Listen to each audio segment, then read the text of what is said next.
नमस्कार दोस्तों, स्वागत है आपका एडवांस इंजीनियरिंग क्लासेस के हमारे इस डिजिटल प्लेटफॉर्म पर। दोस्तों, आज हम देखेंगे अपने ही करंट वाली सीरीज को आगे बढ़ाते हुए, जिसमें हम दो लेक्चर पूरे कवर कर चुके हैं। दो हमारे इसमें वीडियो कवर हो चुके हैं, जिसमें हमने पढ़ा था पार्ट 1 और पार्ट 2 के बीच रूप में। ये पार्ट जो 3 है हमारा, ये वो लेक्चर है जिसमें हम देखेंगे साल भर में ऐसे कौन कौन से मध्य प्रदेश की पर्सनैलिटीज हैं, शख्सियतें हैं जो चर्चा में रही हैं, जिनका योगदान बड़ा ही महत्वपूर्ण है भारत में भी और अंतर्राष्ट्रीय स्तर पर भी, और मध्य प्रदेश की संस्कृति और कला क्षेत्र को बचाने में भी। तो आज हम पढ़ने वाले हैं अपने करंट के इस टॉपिक्स में उन शख्सियतों के बारे में, उन पर्सनैलिटीज के बारे में, फेमस पर्सनैलिटीज के बारे में, जिनसे हमारे क्वेश्चन बन सकते हैं, जिनसे हमारे एमसीक्यू आ सकते हैं। तो चलिए शुरुआत करते हैं। आज का हमारा टॉपिक जो करंट से रिलेटेड है, समसामयिक की घटनाओं से संबंधित है, जो एक साल में चर्चा में रहे हैं मध्य प्रदेश के लोग, जो मशहूर शख्सियतों में शामिल हैं। इन्हीं से संबंधित जो क्वेश्चन आ सकते हैं, इसी को लेकर हम रूबरू होते हैं। शुरुआत करते हैं हमारे पहले टॉपिक से। चलिए, तो पहले बड़े फेमस हैं मुनीश्वर चंद्रावर। अब मुनीश्वर चंद्रावर कौन है, इनसे क्या क्या प्रश्न बन सकते हैं हमारे, ऐसे संबंधित क्वेश्चन क्या क्या आ सकते हैं, वो मालूम होना चाहिए। याद रखिए, मुनीश्वर चंद्रावर की जब बात होती है तो ये जाने माने समाज सेवक भी हैं अपने आप में। और समाज सेवक किस रूप में की है इन्होंने समाज सेवा की है मेडिकल फील्ड में, चिकित्सा के क्षेत्र में।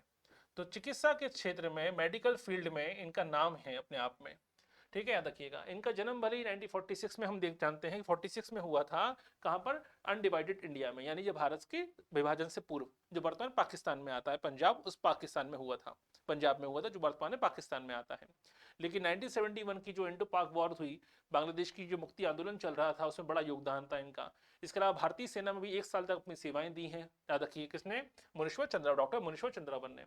1972 से केवल 2 रुपए में, 2 रुपए में इलाज करते आ रहे हैं। यानी समाज का हर तबके से केवल 2 रुपए लेते हैं और 2 रुपए में ही अपनी सेवाएं देते हैं, चिकित्सा सेवाएं देते हैं। याद रखिए। तो यही कारण है, इन्हीं का जो योगदान देखते हुए, याद रखिए, ह्यूमन वेलफेयर, लोक कल्याण की भावना देखते हुए भारत सरकार ने क्या दिया है? भारत सरकार ने 2023 में पद्मश्री से सम्मानित किया है। आपसे क्वेश्चन आ सकता है कि डॉक्टर मुनीश्वर चंद्रावर का संबंध किस क्षेत्र से, हाल ही में किस पुरस्कार की चर्चा में रहे हैं? तो पद्मश्री से सम्मानित किया गया है। याद रखिएगा। अब ये तो क्वेश्चन पूछेंगे नहीं कि कितने रुपए लेते हैं, चार्ज करते हैं। ये तो अपने आप में योगदान है, समाज सेवा है। 2 रुपए होते ही क्या है अपने आप में आज। लेकिन 2 रुपए लेकर अगर कोई डॉक्टर आपको सेवा दे रहा है, ठीक है, तो अपने आप में समाज सेवा ही है। इसी क्षेत्र के लिए डॉक्टर मुनीश्वर चंद्रावर को 2023 का क्या दिया गया है? पद्मश्री अवार्ड से सम्मानित किया गया है। ठीक है। और कहाँ के रहने वाले हैं? याद रखिए, वर्तमान में रहते हैं ये जबलपुर में। कहाँ सेवाएं देते हैं अपनी? जबलपुर में अपनी सेवाएं देते हैं। तो यहाँ से क्वेश्चन आ सकता है, डॉक्टर मनीश्वर चंद्रावर का संबंध मध्य प्रदेश के किस जिले से है? तो किस जिले से है? जबलपुर से है। क्लियर यहाँ तक? याद रखिएगा। तो यहाँ से कुछ क्वेश्चन हमारे बन सकते हैं कि डॉक्टर हैं, वो तो मालूम ही है। 2023 का पद्मश्री अवार्ड दिया गया है, सम्मानित किया गया है, और जबलपुर के रहने वाले हैं, और समाज सेवा के लिए सम्मान प्राप्त हुआ है। चिकित्सा सेवा को हमने समाज सेवा बना दिया। यही अपने आप में बड़ा योगदान है डॉक्टर मुनीश्वर चंद्रावर का। चलिए ठीक है, अगले देखते हैं। अब आते हैं हमारे अगले जो हैं, वो है जोधैया बाई। अब जोधैया बाई चर्चा में क्यों है? याद रखिए, जोधैया बाई चर्चा में इसलिए हैं, इन्होंने बैगा समुदाय की हैं। कहाँ की हैं? बैगा ट्राइब्स। हमने पढ़ा था बैगा जनजाति, याद रखिएगा। तो बैगा जनजाति की जानी मानी चित्रकार हैं। ठीक है। तो बेगा चित्रकला जो संस्कृति है, बेगा जो कल्चर है, इसको बचाए रखने में बड़ा योगदान दिया है। आप किसने? जोधैया बाई ने। ठीक, याद रखिए। तो बेगा समुदाय की जो आदिवासी चित्रकला है, संस्कृति है, इसको विश्व स्तर तक पहुंचाया है। इनकी प्रदर्शनी जो लगती हैं, याद रखिए, कहाँ पे लगती है इनकी प्रदर्शनी? इटली और फ्रांस की म्यूजियम तक लग चुकी हैं। तो बेगा चित्रकला को, ठीक है, अंतर्राष्ट्रीय स्तर पर पहचान दिलाई है किसने? जोधैया बाई ने। इसी कारण से क्या मिला है इनको? याद रखिए, इनको भी पद्मश्री दिया गया है 2023 का। तो 2023 का पद्मश्री सम्मानित किया गया है राष्ट्रपति, हमारी जो वर्तमान राष्ट्रपति हैं, याद रखिए, द्रौपदी मुर्मू जी, उनके द्वारा ये पुरस्कार सम्मानित किया गया है। इससे पहले भी याद रखिए, जब तत्कालिक राष्ट्रपति थे रामनाथ कोविंद के द्वारा, उनके द्वारा, ठीक है, जोधैया बाई को क्या दिया गया था? नारी शक्ति पुरस्कार से सम्मानित किया गया था। नारी शक्ति पुरस्कार से भी सम्मानित हो चुकी हैं, पुरस्कार से भी सम्मानित हो चुकी हैं, याद रखिए, 2022 में। तो अंतर्राष्ट्रीय महिला दिवस होता है 8 मार्च को, इंटरनेशनल वुमेन डे। अंतर्राष्ट्रीय महिला दिवस के दिन, याद रखिए, उस समय तत्कालीन जो हमारे प्रेसिडेंट थे रामनाथ कोविंद, ठीक है, उनके द्वारा नारी शक्ति पुरस्कार से भी सम्मानित किया जा चुका है जोधैया बाई को। जो जोधैया बाई का संबंध किस क्षेत्र से है? बैगा चित्रकला से। किस समुदाय की है, किस ट्राइब्स की है? बैगा जनजाति की। याद रखिएगा। कहाँ की रहने वाली है? ये महत्वपूर्ण मालूम होना चाहिए। याद रखिए, डिंडोरी की रहने वाली है। कहाँ की रहने वाली है? डिंडोरी की रहने वाली है। क्लियर है? यहाँ से क्वेश्चन हमारे आ सकते हैं, संभावना आ सकती है कि भैया जोदहिया बाई से क्वेश्चन क्या क्या बन सकते हैं। तो जोदहिया बाई का संबंध किस क्षेत्र से है, चित्रकला से क्षेत्र है। कौन सी चित्रकला, बेगा चित्रकला से इनका संबंध है। यहाँ से क्वेश्चन आने की संभावना हमारी ज्यादा होती है। क्लियर है यहाँ तक। तो देखिए अब देखिए यहीं से एमसीक्यू बनाना शुरू कीजिए। तो जोदहिया बाई का संबंध किस क्षेत्र से है, आपको याद रखिएगा कई सारी चित्रकला है। गौण चित्रकला अलग है, बेगा चित्रकला अलग है, बाघ चित्रकला अलग है, भील चित्रकला, पिथौरा अलग है। कई सारी चित्रकला पढ़ चुके हैं हम लोग करंट में टॉपिक में, याद रखिएगा। तो इसमें क्वेश्चन ऐसे ही बन सकता है कि जोदहिया बाई का संबंध किस क्षेत्र से है, तो आंसर क्या आएगा, बेगा चित्रकला से। अगर हो सकता है डायरेक्ट सीधा सीधा क्वेश्चन पूछा जाए कि बेगे जो जोदहिया बाई है इनका संबंध किस क्षेत्र से है, उसमें कला, उसमें क्षेत्र में भी आपको 4 क्षेत्र डाल दिए जाएं, चित्रकला है, शिल्पकला है, लोहा शिल्प है, गुड़िया शिल्प है। इस तरीके से क्वेश्चन भी बन सकते हैं। तो अलग अलग वैरायटी के क्वेश्चन बन सकते हैं, याद रखिएगा। चलिए अगला देखें। अब आते हैं रामेश्वर परमार और शांति परमार। अभी हमने चर्चा की थी और पिछले हमारा जो करंट की लेक्चर था उसमें हमने चर्चा की थी कि 2023 का इनको भी पद्मश्री से सम्मानित किया गया है, 2023 में भी। याद रखिए दोनों दंपत्ति याद रखिए, ठीक है। तो इनको किस क्षेत्र के दिया गया है, इनको दिया गया है गुड़िया शिल्प। याद रखिए कहां से दिया गया है, गुड़िया शिल्प कला के लिए, ठीक है। याद रखिए पिछले 30 सालों से गुड़िया शिल्प कला में महारत हासिल हैं, जाने माने कलाकार हैं, गुड़िया शिल्प कलाकार हैं अपने आप में।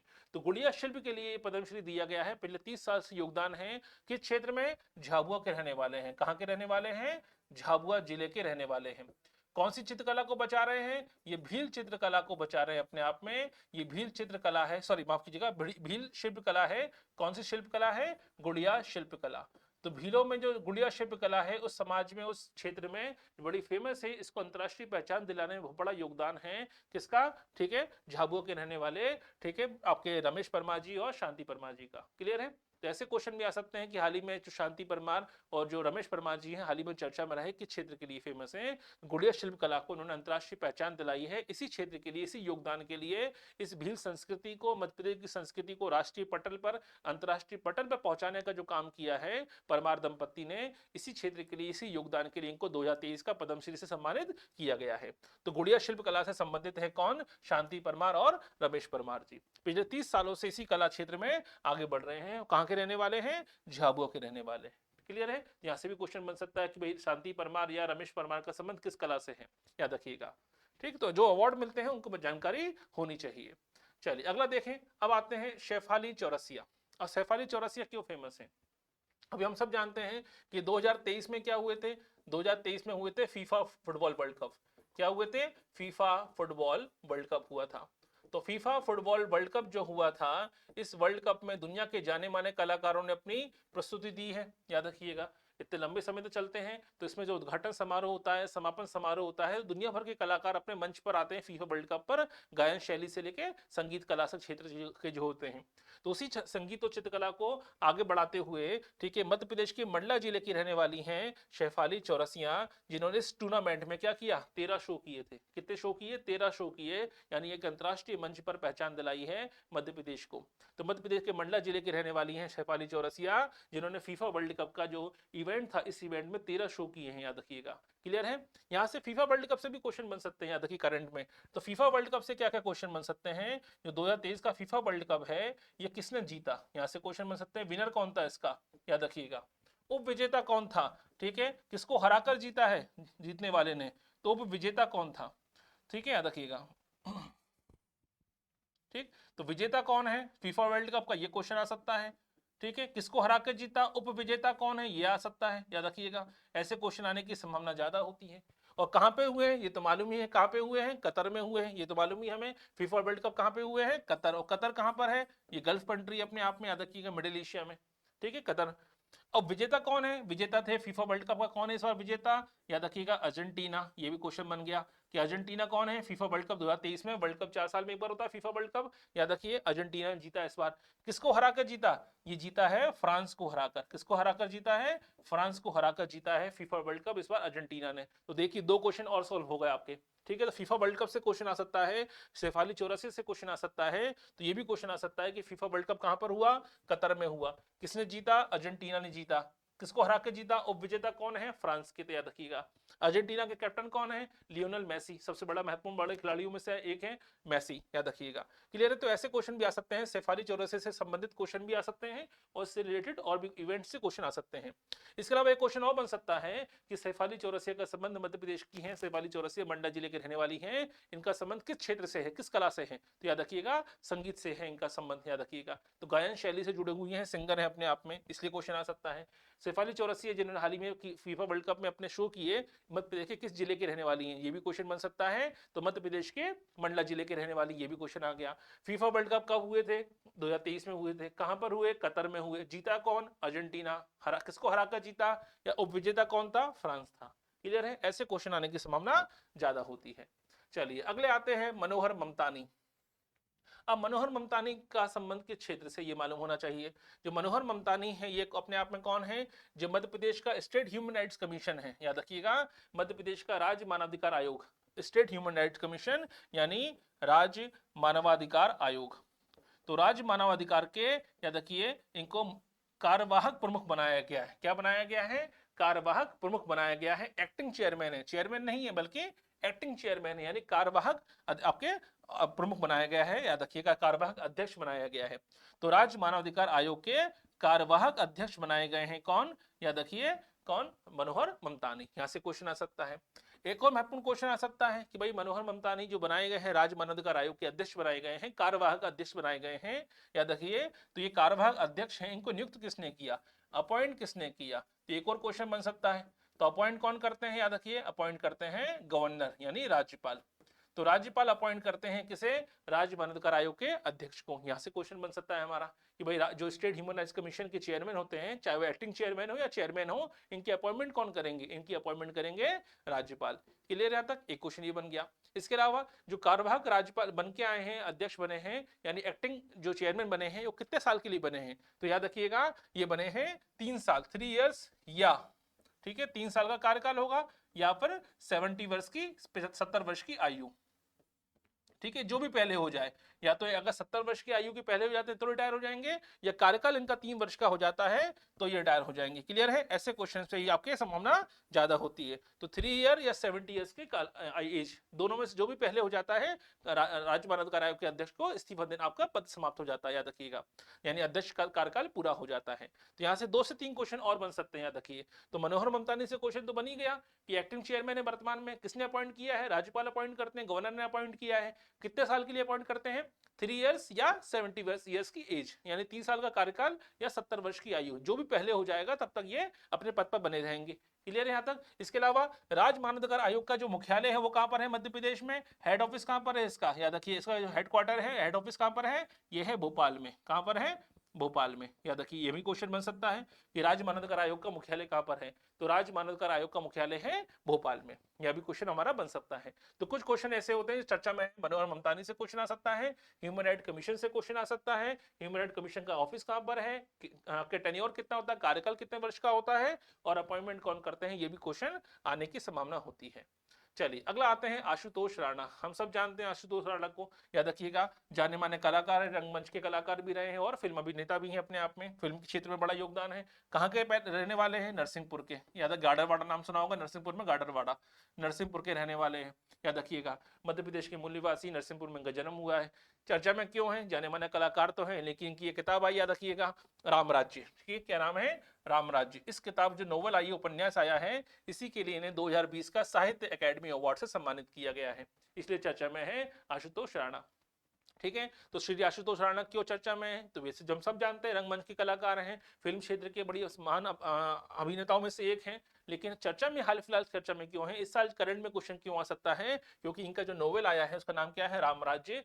पहला क्वेश्चन इनसे बन सकता है, रामराज्य के लेखक कौन है? आंसर क्या आएगा? ठीक है, माननीय आपकी श्रीमान आशुतोष राणा। ये क्वेश्चन बन सकता है कि भाई रामराज्य के राइटर कौन है। दूसरा, 2020 का साहित्य अकादमी अवार्ड हिंदी भाषा के लिए किसको मिला है? हिंदी भाषा के लिए मिला है, याद रखिएगा, आशुतोष राणा को। ये भी क्वेश्चन आ सकता है, तो ऐसे क्वेश्चन आने की संभावना ज्यादा होती है। तो रामराज्य के लिए क्वेश्चन मिल सकता है, 2020 का अकादमी अवार्ड मिला, ये क्वेश्चन आ सकता है। अब साहित्य अकादमी अवार्ड जो मिला है, अकादमी अवार्ड मिला है, याद रखिएगा, मध्य प्रदेश साहित्य अकादमी अवार्ड कौन सा मिला है? मध्य प्रदेश साहित्य अकादमी अवार्ड। एक होता है राष्ट्रीय साहित्य, जो साहित्य अकादमी अवार्ड मिलता है नेशनल लेवल पर, ये स्टेट लेवल का साहित्य अकादमी अवार्ड है जिसमें 1 लाख रुपए की राशि प्रदान की जाती है। याद रखिए, एक और क्वेश्चन बन गया कि मध्य प्रदेश साहित्य अकादमी अवार्ड जो मिलता है उसमें राशि कितनी मिलती है, 1 लाख रुपए की राशि प्रदान की जाती है। कहाँ के रहने वाले हैं, नरसिंहपुर में इनका जन्म हुआ है, नरसिंहपुर में रहने वाले हैं।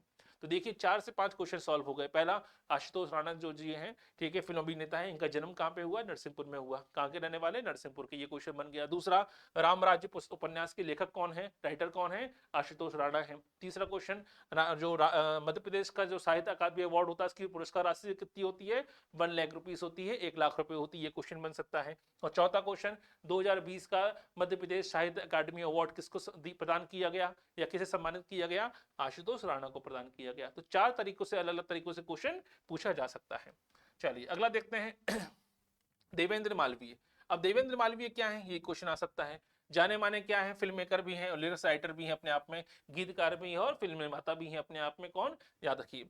यहाँ से क्वेश्चन आने की संभावना क्या है, देवेंद्र मालवीय से क्वेश्चन क्या क्या आ सकता है। इंदौर के रहने वाले हैं, पहला क्वेश्चन तो इनसे हो गया क्योंकि एमपी की पर्सनैलिटी है, इंदौर के रहने वाले हैं। ठीक है, आपने जो गाने जो भी बना हुआ है सेंसर बोर्ड, इसको हम लोग क्या कहते हैं, केंद्रीय फिल्म प्रमाणन बोर्ड कहते हैं। क्या कहते हैं, central board of film certification, यानी हम लोग आसान भाषा में क्या बोलते हैं इसको, सेंसर बोर्ड कहते हैं ना, फिल्म सेंसर बोर्ड ने पास कर दी। तो सेंसर बोर्ड के जो पैनल होता है, याद रखिए, उसमें मेंबर के रूप में चुना गया है किसे, याद रखिए, देवेंद्र मालवीय को। देवेंद्र मालवीय है कौन, फिल्म क्षेत्र में और आपके कला के क्षेत्र में ही फेमस है, याद रखिएगा। तो लिरिक्स राइटिंग में गीतकार भी हैं और फिल्म निर्माता भी हैं अपने आप में, फिल्म मेकर भी हैं अपने आप में। चर्चा में क्यों है, चर्चा में इसलिए है कि जो स्वच्छता का गीत होता है, क्योंकि इंदौर क्या है, इंदौर जब से रैंकिंग शुरू हुई है स्वच्छ भारत की रैंकिंग, तब से टॉप पर बना हुआ है भारत में, याद रखिएगा। तो जो गीत लिखे आते हैं, स्वच्छता के गीत लिखे आते हैं, और वो गीत लिखने के लिए बड़ा सराहाया गया है इनको, उसी के सम्मानित भी हुए कई बार, याद रखिएगा। तो इंदौर ने मारा छक्का, डंका इंदौर ने मारा एक छक्का, इस टाइप के जो गीत लिखे गए हैं बड़े फेमस हुए हैं, सराहनीय गीत हैं अपने आप में, लोगों को स्वच्छता के प्रति जागरूक करने में अहम भूमिका निभाई है इनके गीतों ने। याद रखिए, ये चर्चा में क्यों है, चर्चा में इसलिए है क्योंकि इनको सेंसर बोर्ड के पैनल में जगह दी गई है, पैनल में शामिल किया गया है। तो यहाँ से हमारा क्वेश्चन आ सकता है कि अभी हाल ही में मध्य प्रदेश के किस व्यक्ति को या किस कलाकार को सेंसर बोर्ड में शामिल किया गया, एक क्वेश्चन आ सकता है। दूसरा क्वेश्चन, देवेंद्र मालवीय का संबंध किस क्षेत्र से है, तो देवेंद्र मालवीय का संबंध निर्माता और फिल्म निर्माता और गीतकार के क्षेत्र से आता है, गीत कलाकार और फिल्म मेकर हैं आपके, यहाँ से क्वेश्चन आ सकता है। क्लियर है यहाँ तक, याद रखिए। तो क्वेश्चन बनाना सीख लीजिए, बस एक बार क्वेश्चन बनाना सीख लिया तो आपको पूरी लाइन याद नहीं करनी पड़ती, रट्टा नहीं मानना पड़ता। अगला क्वेश्चन आता है, याद रखिए, विनीत कुमार, ठीक है, विनीत शर्मा, सॉरी। अब विनीत शर्मा क्या है, ये क्वेश्चन आ सकता है विनीत शर्मा के बारे में कि विनीत शर्मा क्या है, ठीक है, याद रखिएगा। जैसे आपने सुना होगा मिस इंडिया प्रतियोगिता होती है, अब मिस इंडिया प्रतियोगिता होती है, ऐसे ही मिस्टर इंडिया प्रतियोगिता भी होती है। तो मिस इंडिया तो पूरे दुनिया में फेमस हो जाते हैं, सब चर्चा में होते हैं। मिस्टर इंडिया की चर्चा इतनी ज्यादा होती भी नहीं है, लेकिन फिर भी मालूम तो होना चाहिए मिस्टर इंडिया। और जब कोई आपके ही राज्य से चुन के आया हो, मिस्टर इंडिया चुना गया हो, फिर तो और क्वेश्चन आने की संभावना ज्यादा हो जाती है। तो विनीत शर्मा क्या है, विनीत शर्मा को याद रखिएगा 2022 में अंकित विनीत शर्मा को क्या चुना गया है, विनीत शर्मा को चुना गया है इस वर्ष का मिस्टर इंडिया चुना गया है 2022 में। यहाँ से क्वेश्चन आने की संभावना ज्यादा हो जाती है हमारी। तो 2022 के मिस्टर इंडिया को चुना गया है विनीत शर्मा को, याद रखिएगा। कहाँ के रहने वाले हैं, ये क्वेश्चन बन सकता है कि विनीत शर्मा कहाँ के रहने वाले हैं, तो मध्य प्रदेश का जिला है अशोकनगर, तो अशोकनगर के रहने वाले हैं विनीत शर्मा, यहाँ से भी क्वेश्चन आ सकता है। तो 2022 के जो विनीत शर्मा चुने गए वो कहाँ के हैं, मध्य प्रदेश के हैं। विनीत शर्मा हाल ही में चर्चा में क्यों रहे, क्योंकि इनको 2022 का मिस्टर इंडिया चुना गया है। क्लियर, क्लियर यहाँ तक, याद रखिए। ऐसे क्वेश्चन आने की संभावना भी ज्यादा होती है हमारे यहाँ एग्जाम में। तो अशोकनगर के निवासी हैं विनीत शर्मा, जिनको सबसे बड़ी प्रतियोगिता होती है पुरुषों की, उसे कहते हैं मिस्टर इंडिया। एक होती है मिस इंडिया, याद रखिए, एक होता है मिस्टर इंडिया। तो विनीत शर्मा को चुना गया है, याद रखिए, ब्रांड मिस्टर मिस्टर इंडिया चुना गया है, याद रखिएगा। यहाँ से क्वेश्चन आने की संभावना ज्यादा होती है। चलिए अगला आता है आपके स्वामी स्वरूपानंद सरस्वती। अब स्वामी स्वरूपानंद सरस्वती से क्या क्वेश्चन बन सकते हैं, याद रखिएगा। हम सब जानते हैं कि भारत में 4 बड़े मठ होते हैं, याद रखिए, द्वारका मठ है, ठीक है, तो जो द्वारका मठ है, ज्योति मठ है, ऐसे 4 बड़े मठ हैं। हर मठ का एक शंकराचार्य होता है, ठीक है, जो अपने आप में भारत के सनातन धर्म की परंपरा को आगे बढ़ाता है। याद रखिए, भारत में सनातन धर्म इसलिए चर्चा बना हुआ है, क्यों, ऐसे 4 मठ हैं और हमारे मठों में जो गुरु हैं वही सनातन परंपरा को बनाए रखते हैं, याद रखिएगा। तो भारत में जो हिंदुओं के सबसे बड़े 4 गुरु होते हैं, मठ प्रमुख होते हैं, मठाधीश कहते हैं जिनको हम लोग, याद रखिए, उन्हीं में से एक थे कौन, आपके स्वामी स्वरूपानंद सरस्वती जी।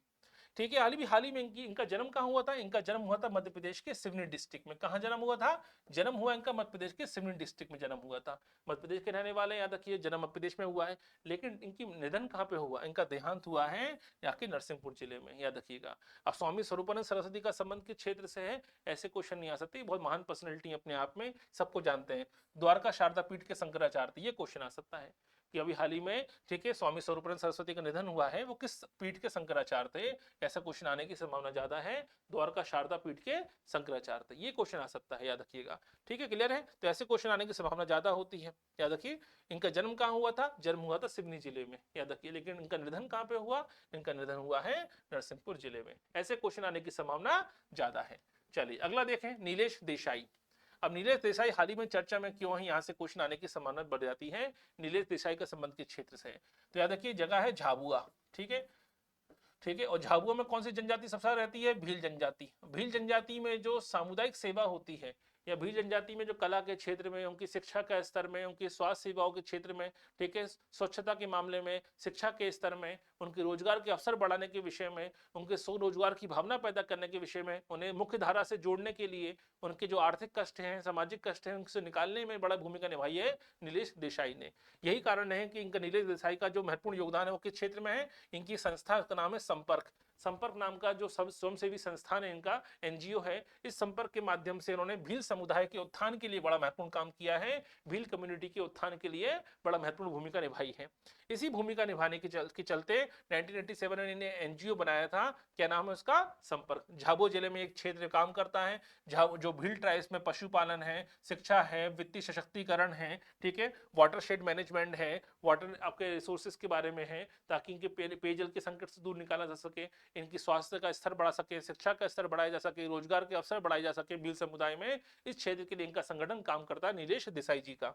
इसी योगदान के लिए जमुना लाल बजाज फाउंडेशन के द्वारा इन्हें जमुना लाल बजाज के लिए पुरस्कार प्रदान किया गया है, याद रखिएगा। ये पुरस्कार इनको मिला है नीलेश देसाई को। तो 2019 याद रखिएगा, कौन सा 2022-23 का जो जमुना लाल पुरस्कार है वो किसे दिया गया है? नीलेश देसाई को दिया गया, जिन्होंने भील समुदाय के उत्थान के लिए महत्वपूर्ण काम किया है। और नीलेश देसाई ने कौन से संगठन की स्थापना की है? संपर्क नामक संगठन की स्थापना की है, एनजीओ चलाते हैं, याद रखिएगा।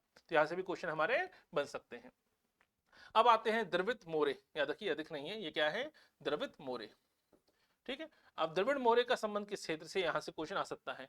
द्रविड़ मोरे वो हैं जिन्हें बाल अधिकार संरक्षण आयोग का अध्यक्ष बनाया गया है। क्या बनाया गया है? बाल अधिकार संरक्षण आयोग। ऐसे ये आयोग ये काम क्या काम करेगा? नाम से स्पष्ट है, बाल अधिकार, बच्चों के अधिकारों के विषय में काम करता है। बच्चों को लेकर जो शिक्षा के विषय में है, उनके स्वास्थ्य स्तर को लेकर बात हम करें, उनके जो मौलिक अधिकार हैं, जैसे हाल ही में चर्चा में रहा है पॉस्को एक्ट, याद रखिएगा। तो पॉस्को एक्ट अपने आप में तभी प्रभावी होगा जब बाल संरक्षण आयोग भी क्या होगा? प्रभावी होगा, जो बच्चों के अधिकारों को लड़ता है।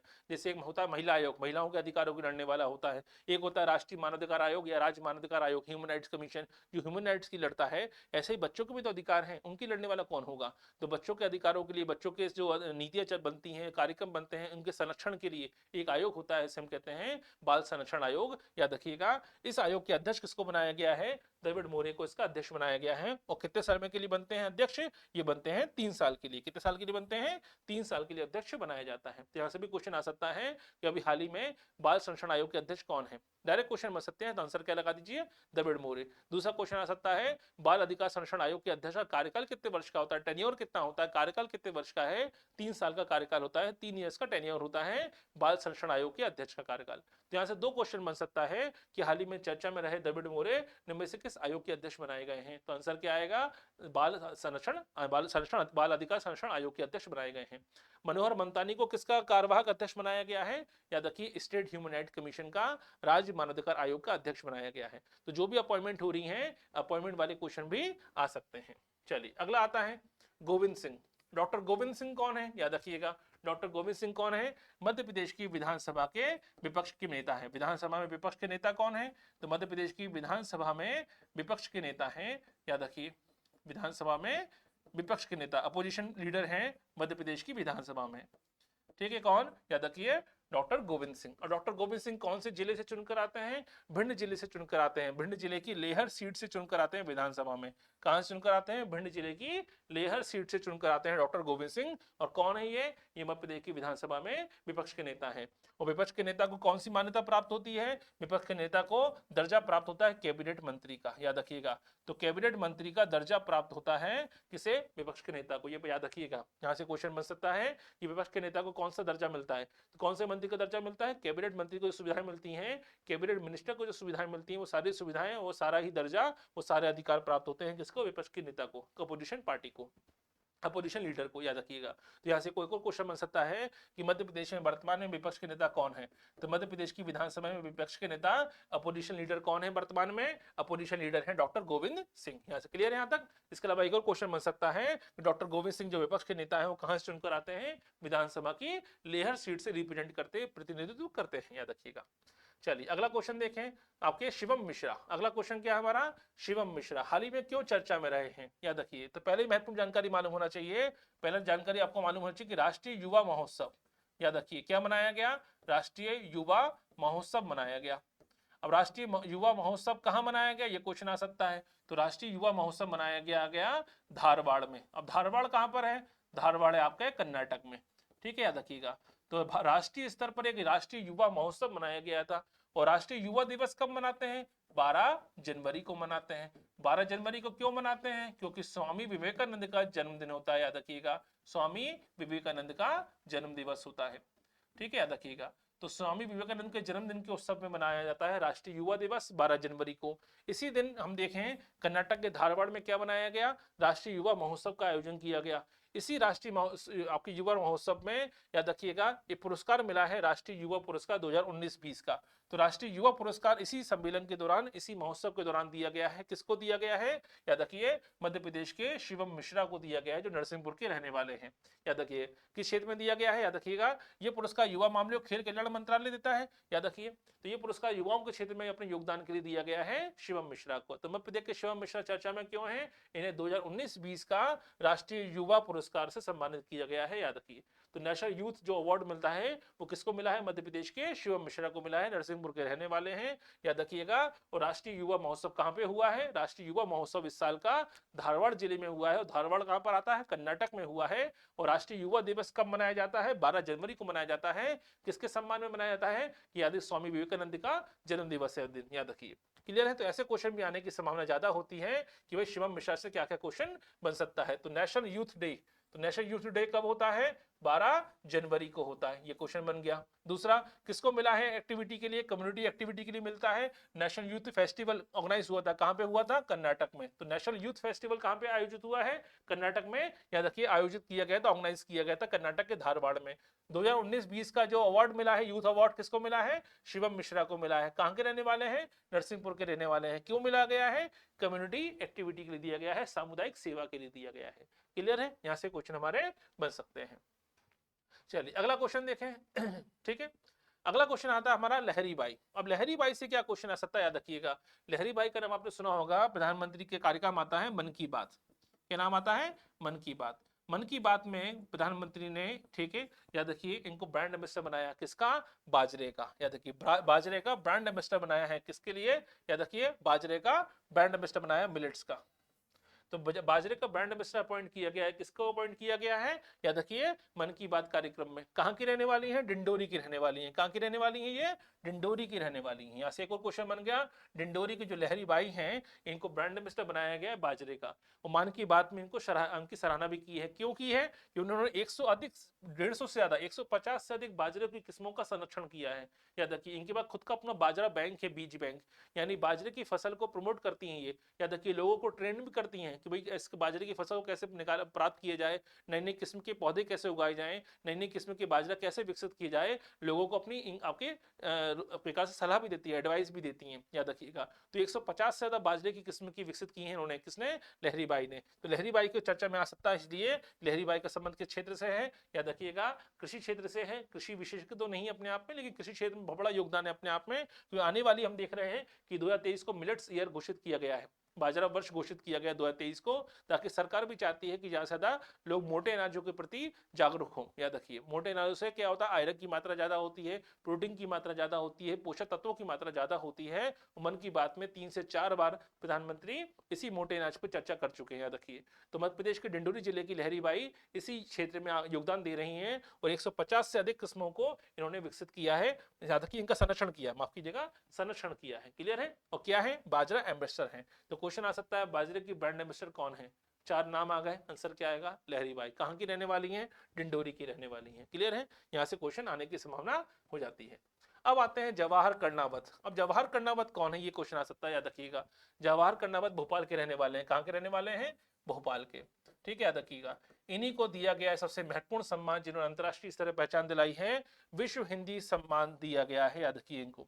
तो विश्व हिंदी सम्मान मिला है भोपाल के रहने वाले, मध्य प्रदेश की राजधानी भोपाल के रहने वाले जवाहर कर्णावत को। तो जवाहर कर्णावत के लिए, भोपाल के लिए, पूरे भारत, मध्य प्रदेश के लिए, पूरे भारत के लिए गौरव की बात है कि अंतरराष्ट्रीय स्तर पर यह सम्मान मिला है। किसे? याद रखिएगा, भारत के चुनिंदा आचार्यों को मिलता है। जाने माने जो बहुत विशेषज्ञ हिंदी भाषा के, हिंदी भाषा को प्रमोट करने वाले, हिंदी भाषा में बहुत बड़ा योगदान देने वालों को ये पुरस्कार मिलता है। वो विश्व हिंदी सम्मान मिला है इस बार मध्य प्रदेश के जवाहर कर्णावत को। कहाँ के रहने वाले हैं? भोपाल के रहने वाले हैं।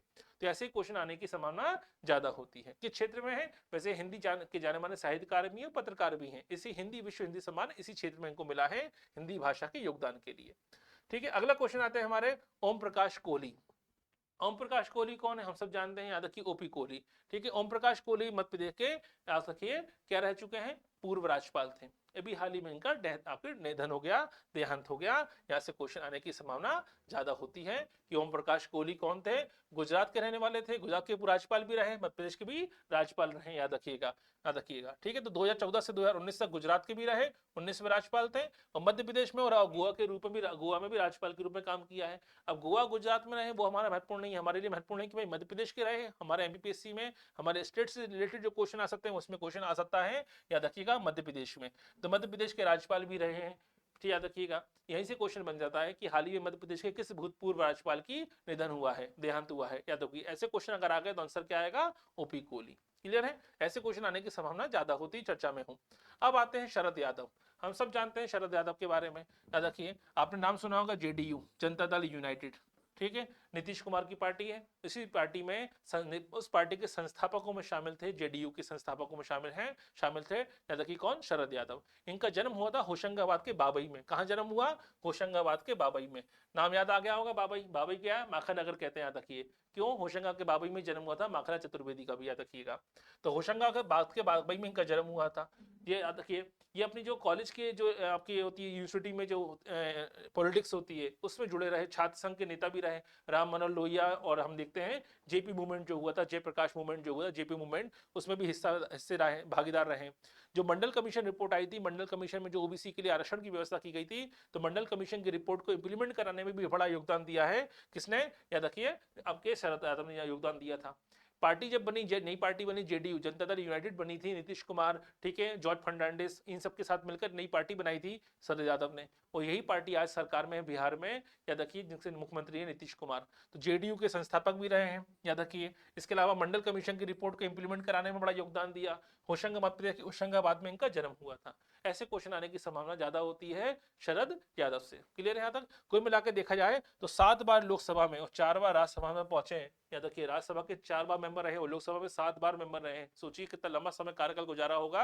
याद रखिए, और भारत के कैबिनेट मिनिस्टर से लेकर बड़े ऊंचे पद पर भी, मंत्री पद पर रह चुके हैं। ठीक है, तो शरद यादव से हमारे क्वेश्चन आ सकते हैं। चलिए अगला क्वेश्चन देखें। दिनेश कुमार शुक्ला। अब दिनेश कुमार शुक्ला साहब अभी हाल फिलहाल चर्चा में क्यों है, यहाँ से क्वेश्चन आने की संभावना क्या क्या है? तो एक संस्था होती है, उसका नाम है परमाणु ऊर्जा नियामक बोर्ड। याद रखिए, क्या नाम होता है? एटॉमिक एनर्जी रेगुलेशन बोर्ड कहते हैं, AERB कहते हैं, AERB। इसके हाल ही में डायरेक्टर के रूप में चुना गया है किसको? दिनेश कुमार शुक्ला जी को। तो दिनेश कुमार शुक्ला जी को कार्यकारी निदेशक भी रह चुके हैं, इस पद पर रह चुके हैं। इस पे पोस्ट पर अपॉइंट किया गया है 3 साल के लिए। तो दिनेश कुमार शुक्ला का संबंध किस क्षेत्र से है? यानी कि जाने माने परमाणु विशेषज्ञ रहे होंगे, तभी तो चुना गया उस पद के लिए। याद रखिए, तो जाने माने परमाणु विशेषज्ञ भी रहे, मैकेनिकल इंजीनियर है अपने आप में, विज्ञान के क्षेत्र में बड़ा योगदान है इनका। हमारे लिए क्वेश्चन क्या आ सकता है? हमारे लिए क्वेश्चन आ सकता है कि परमाणु ऊर्जा नियामक बोर्ड के, याद रखिए, महत्वपूर्ण जो अधिकारी रहे हैं, अध्यक्ष पद के रूप में ग्रहण किया है, पद ग्रहण किया है है किसने, दिनेश कुमार शुक्ला जी ने। क्लियर है, याद रखिए हमारे लिए क्वेश्चन बन सकता है। कितने साल के लिए है, 3 साल के लिए पद पर अपॉइंट किया गया है, इनको इस पद पर अपॉइंट किया गया 3 साल के लिए। क्लियर है। इससे पहले हम देखें ये परमाणु ऊर्जा केंद्र के में प्रवेश लिया था उन्होंने 1981 में। भाभा परमाणु ऊर्जा जो अनुसंधान केंद्र है उसमें भी हिस्सेदार रह चुके हैं, उसमें भाग ले चुके हैं, याद रखिएगा। इनकी जनरली शुरू होती है मैकेनिकल इंजीनियर से और आगे जाकर धीरे धीरे जो एटॉमिक एनर्जी के सेक्टर में बहुत बड़ा योगदान है भारत में, याद रखिएगा। क्लियर है, यहाँ से क्वेश्चन आ सकते हैं। और परमाणु नियामक जो बोर्ड बना हुआ है कहाँ पर है, मुंबई में इसका मुख्यालय 1983 में स्थापित हुआ था। जो AERB है इसका मुख्यालय कहाँ पर है, मुंबई में है। कब स्टैब्लिश हुआ, 1983 में स्टैब्लिश हुआ था। इसी जो नियामक बोर्ड है इसके डायरेक्टर किसको चुना गया है, दिनेश कुमार शुक्ला को चुना गया है। तो AERB के चेयरमैन किसको चुना गया है, डायरेक्टर किसको चुना गया है, दिनेश कुमार शुक्ला को चुना गया है, जो मध्य प्रदेश के रहने वाले हैं, याद रखिएगा। यहाँ से क्वेश्चन आ सकते हैं। चलिए अगला क्वेश्चन देखें। ठीक है, तो हमने लहरी बाई देखा, जवाहर कन्नाडवाल देखा। ठीक है, हम एक बार रिवीजन और कर लेंगे ताकि ये याद रहे कि और बच्चा क्या क्या एक प्रकार से याददाश्त बनी रहनी चाहिए, क्या क्या क्या टॉपिक है या क्या क्या क्वेश्चन आ सकते हैं या कौन सी पर्सनैलिटी किस क्षेत्र की है, तो हम रिवाइज भी कर लेंगे एक बार कम से कम। अब आते हैं हमारे वसंत कोरे, याद रखिए। अब वसंत कोरे के उस चर्चा में है हाल फिलहाल में, याद रखिएगा। इनको बनाया गया है ज्वाइंट चीफ इलेक्शन ऑफिसर बनाया गया है। वैसे ये इंदौर के रहने वाले हैं, याद रखिए। इंदौर के चीफ एग्जीक्यूटिव ऑफिसर रह चुके हैं स्मार्ट सिटी के, याद रखिए। इन्हीं को बनाया गया है ज्वाइंट इलेक्शन ऑफिसर। अब ज्वाइंट इलेक्शन ऑफिसर बनाया गया, इलेक्शन कमिश्नर का चेयरमैन नहीं बनाया गया है।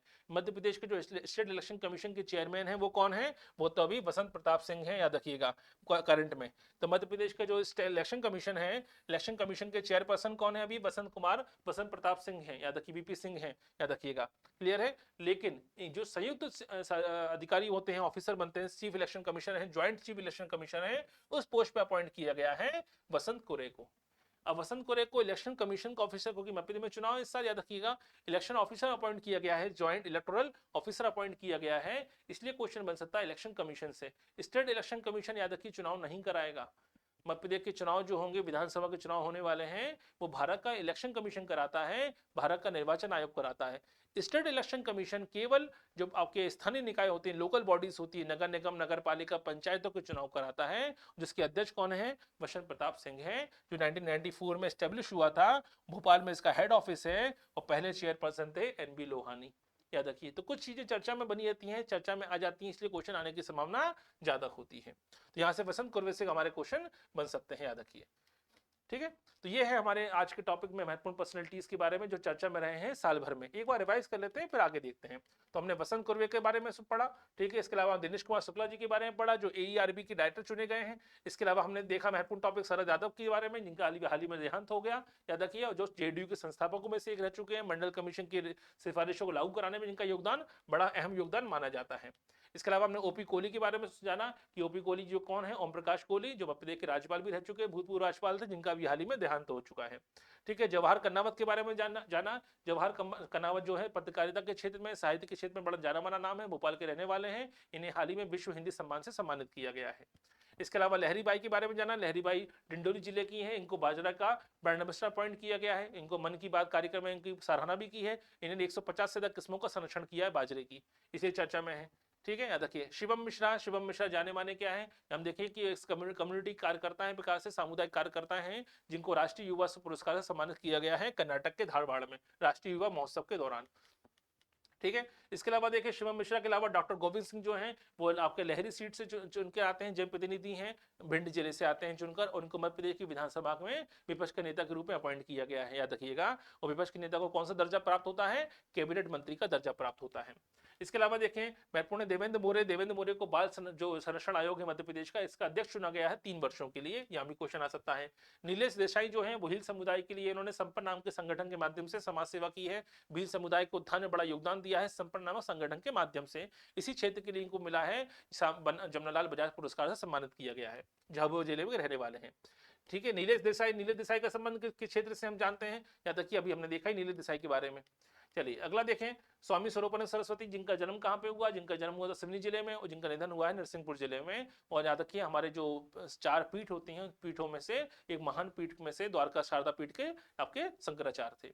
ठीक है, इसके अलावा क्वेश्चन आ सकता है विनीत शर्मा से। विनीत शर्मा अशोकनगर जिले के रहने वाले हैं और मध्य प्रदेश के 2023 में क्या चुना गया, 22 में इनको भारत के जो 2022 का मिस्टर इंडिया चुना गया है, याद रखिएगा विनीत शर्मा को।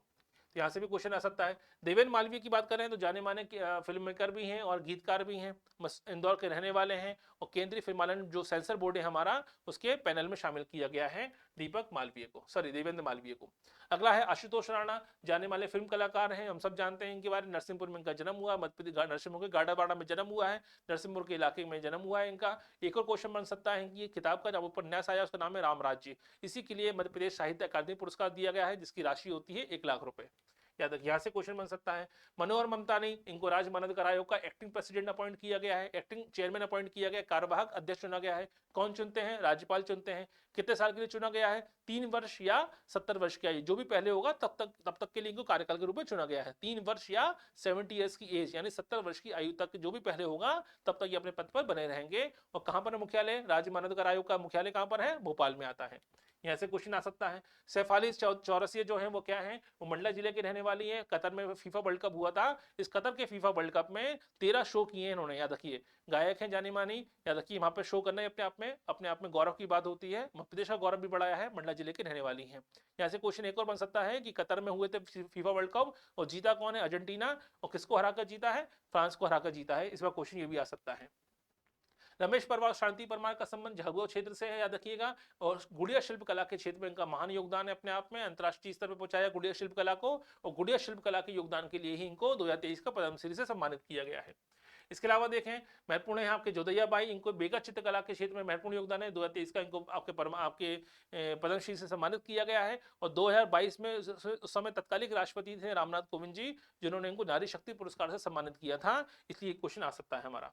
इसके अलावा हम सब जानते हैं डॉक्टर मुनीश्वर चंद्रावर को, जबलपुर में इनका अभी अपनी सेवाएं देते हैं। 2 रुपए में 1972 से केवल 2 रुपए में अपनी सेवाएं दे रहे हैं। उन्होंने चिकित्सा पेशा को, वैसे भी समाज सेवा का पेशा होता है, इसको सही में साक्षात किया है, अपने आप में समाज सेवा की है। समाज के आपने चिकित्सा सेवाएं दी हैं समाज के सभी सबको को केवल 2 रुपए मात्र में। यही कारण है इनको 2023 का भी पद्मश्री से सम्मानित किया गया है। तो ये वो टॉपिक है जिससे हमारे क्वेश्चन आने की संभावना है, जो पर्सनैलिटी चर्चा में रही है 1 साल के दौरान, जिससे हमारे एमसीक्यू आ सकते हैं। तो अगर आपको इतने क्वेश्चन भी आते हैं तो करंट से 1 या 2 क्वेश्चन अगर आते हैं, 1 या 2 क्वेश्चन गोविंद सिंह से या शिवम मिश्रा से, ठीक है, लहरी बाई से या जवाहर कन्नावट से, किसी भी टॉपिक से आ सकते हैं, याद रखिएगा। तो ऐसे क्वेश्चन कम से जानकारी मालूम होना चाहिए कि भाई क्वेश्चन बन कैसे सकता है हमारा, क्योंकि पढ़ना तो करंट तो बहुत कुछ है, लेकिन बहुत सब कुछ पढ़ना करंट नहीं है, काम की बात है। इससे एक एमसीक्यू अगर आ जाए हमारा, एक ऑब्जेक्टिव क्वेश्चन आ जाए तो वो गलत नहीं होना चाहिए कम से कम, ठीक है। यही उद्देश्य के लिए इसे आपको इसमें पढ़ाने का उद्देश्य यही उद्देश्य इसको पढ़ाने का। करंट आदमी खुद भी पढ़ सकता है, लेकिन समस्या क्या है, उसका सिलेबस बहुत ही अपने आप में विस्तृत होता है। तो काम की बातें कौन सी रखी जाए, कौन सी बातें छोड़ी जाए, ये मालूम होना चाहिए। इसी उद्देश्य के लिए इसी टॉपिक को हम आगे भी बढ़ाएंगे और आगे भी और भी ऐसे ही नए नए अपडेट करते लाते लेंगे, ताकि मालूम रहे कि आपको साल भर में क्या क्या आपका छूटा हुआ है। तो 1 साल में क्या क्या घटनाक्रम हुआ जिससे हमारे क्वेश्चन आ सकते हैं। भले ही 2 या 3 क्वेश्चन आने की संभावना है करंट से, लेकिन 2 या 3 क्वेश्चन भी आपके सिलेक्शन को निर्धारित कर सकते हैं। इसलिए बने रहिएगा इस सीरीज में, ठीक है। आप जुड़ सकते हैं फेसबुक के द्वारा, इंस्टाग्राम के द्वारा, टेलीग्राम के द्वारा भी हमें फॉलो कर सकते हैं। मिलते हैं अगले लेक्चर में। Till then, good bye.